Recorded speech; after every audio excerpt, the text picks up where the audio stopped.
Good morning, everyone. Hope you're having a good weekend. Sure feel like summer out there, more like the June gloom.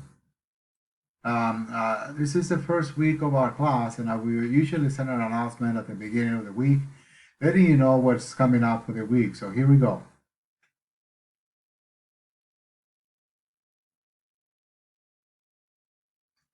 Please look at the calendar found at the end of the syllabus and as presented above.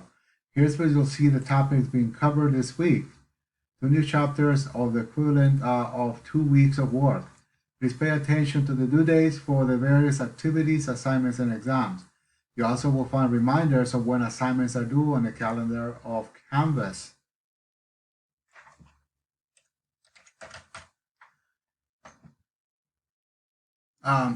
Here's a summary of what's coming due this week. World Geography News Discussion number 1 is due Saturday, June 20th by 11:59 p.m. Map quiz number 1, U.S., Canada, and Latin America is due Sunday, June 21st by 11:59 p.m. These two assignments will be available Monday of this week. Please remember to review the lectures posted in the modules. Read the lecture slides, listen and watch the YouTube narrations of the lectures for each chapter. This week we are engaged with the first two chapters of the textbook. Read the respective textbooks pages as indicated in the schedule. And last but not least, read the accompanying instructor study guides.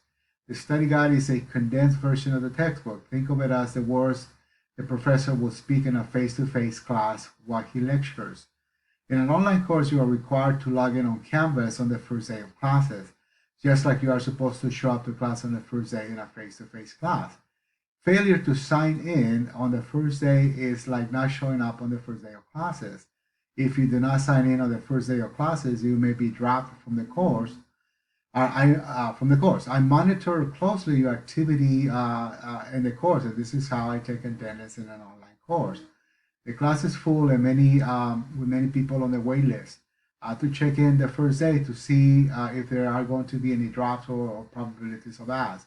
If you are no longer interested in the course, drop the course. It is your responsibility, not the instructors, to drop the class if you're no longer interested.